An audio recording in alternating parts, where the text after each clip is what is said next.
उत्पत्ति अध्याय 42। उत्पत्ति अध्याय 42। जब याकूब ने सुना कि मिस्र में अन्न है, तब उसने अपने पुत्रों से कहा, तुम एक दूसरे का मुंह क्यों देख रहे हो? फिर उसने कहा, मैंने सुना है कि मिस्र में अन्न है, इसलिए तुम लोग वहां जाकर हमारे लिए अन्न मोल ले आओ, जिससे हम न मरे वरन जीवित रहे। सो यूसुफ के 10 भाई अन्न मोल लेने के लिए मिस्र को गए, पर यूसुफ के भाई बिन्यामीन को याकूब ने यह सोचकर भाइयों के साथ न भेजा कि कहीं ऐसा न हो कि उस पर कोई विपत्ति आ पड़े। सो जो लोग अन्न मोल लेने आए, उनके साथ इस्राएल के पुत्र भी आए, क्योंकि कनान देश में भी भारी अकाल था। यूसुफ तो मिस्र देश का अधिकारी था और उस देश के सब लोगों के हाथ वही अन्न बेचता था। इसलिए जब यूसुफ के भाई आए, तब भूमि पर मुंह के बल गिर के उसको दंडवत किया। उनको देखकर यूसुफ ने पहचान तो लिया, परंतु उनके सामने भोला बन के कठोरता के साथ उनसे पूछा, तुम कहाँ से आते हो? उन्होंने कहा, हम तो कनान देश से अन्न मोल लेने के लिए आए हैं। यूसुफ ने तो अपने भाइयों को पहचान लिया, परंतु उन्होंने उसको न पहचाना।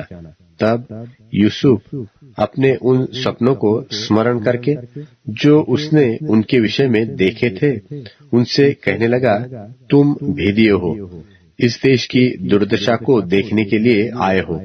उन्होंने उससे कहा, नहीं नहीं, हे प्रभु, तेरे दास भोजन वस्तु मोल लेने के लिए आए हैं। हम सब एक ही पिता के पुत्र हैं, हम सीधे मनुष्य हैं, तेरे दास भेदिए नहीं। उसने उनसे कहा, नहीं नहीं, तुम इस देश की दुर्दशा देखने ही को आए हो। उन्होंने कहा, हम तेरे दास 12 भाई हैं और कनान देशवासी एक ही पुरुष के पुत्र है, और छोटा इस समय हमारे पिता के पास है और एक जाता रहा।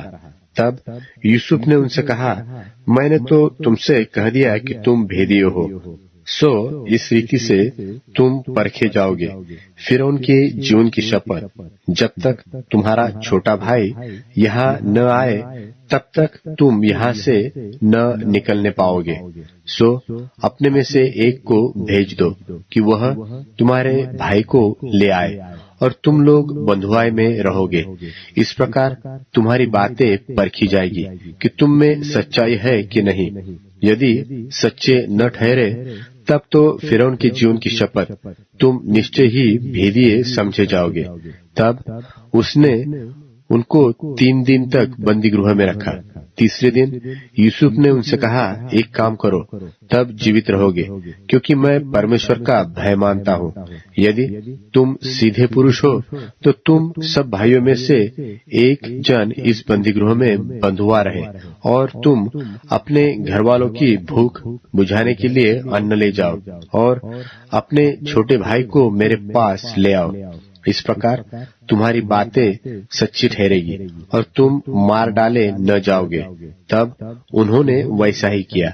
उन्होंने आपस में कहा कि निसंदेह हम अपने भाई के विषय में दोषी है, क्योंकि जब उसने हमसे गिड़गिड़ा के विनती की, तो भी हमने यह देखकर कि उसका जीवन कैसे संकट में पड़ा है, उसकी न सुनी।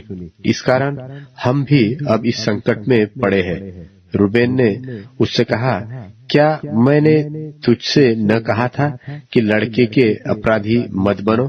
परंतु तुमने न सुना। देखो, अब उसके लहू का पलटा दिया जाता है। यूसुफ की और उनकी बातचीत जो एक दुभाषियों के द्वारा होती थी, इससे उनको मालूम न हुआ कि वह उनकी बोली समझता है। तब वह उनके पास से हटकर रोने लगा। फिर उनके पास लौटकर उनसे बातचीत करके उनमें से शिमोन को छांट लिया और उसके सामने बंधुआ रखा। तब यूसुफ ने आज्ञा दी कि उनके बोरे अन्न से भरो और एक एक जन के बोरे में उनके रुपए को भी रख दो, फिर उनको मार्ग के लिए सीधा दो। सो उनके साथ ऐसा ही किया गया। तब वे अपना अन्न अपने गधों पर लाद कर वहां से चल दिए। सराय में जब एक ने अपने गधे को चारा देने के लिए अपना बोरा खोला, तब उसका रुपया बोरे के मुंह पर रखा हुआ दिखाई दिया। तब उसने अपने भाइयों से कहा, मेरा रुपया तो फेर दिया गया है, देखो वह मेरे बोरे में है।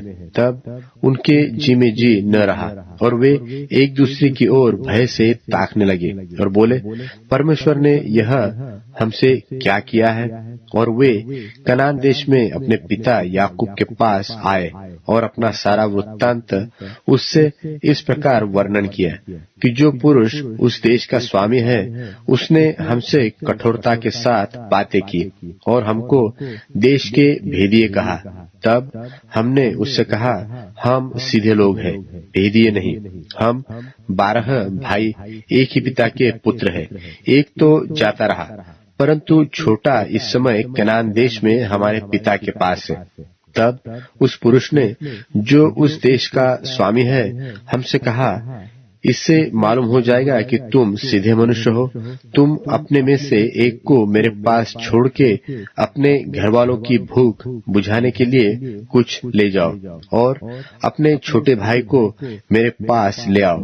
तब मुझे विश्वास हो जाएगा कि तुम भेदिए नहीं, सीधे लोग हो। फिर मैं तुम्हारे भाई को तुम्हारे पास सौंप दूंगा और तुम इस देश में लेन देन कर सकोगे।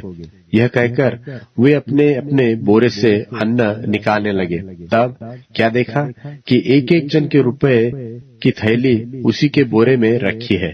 तब रुपए की थैलियों को देखकर वे और उनका पिता बहुत डर गए। तब उनके पिता याकूब ने उनसे कहा, मुझको तुमने निर्वश कर दिया। देखो, यूसुफ नहीं रहा और शिमोन भी नहीं आया और अब तुम बिन्यामीन को भी ले जाना चाहते हो।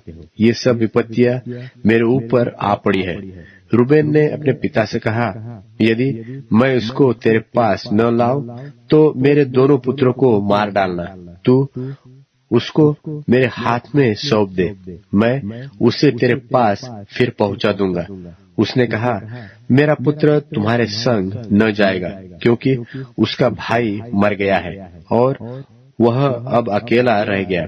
इसलिए जिस मार्ग से तुम जाओगे उसमें यदि उस पर कोई विपत्ति आ पड़े, तब तो तुम्हारे कारण मैं इस बुढ़ापे की अवस्था में शोक के साथ अधोलोक में उतर जाऊंगा।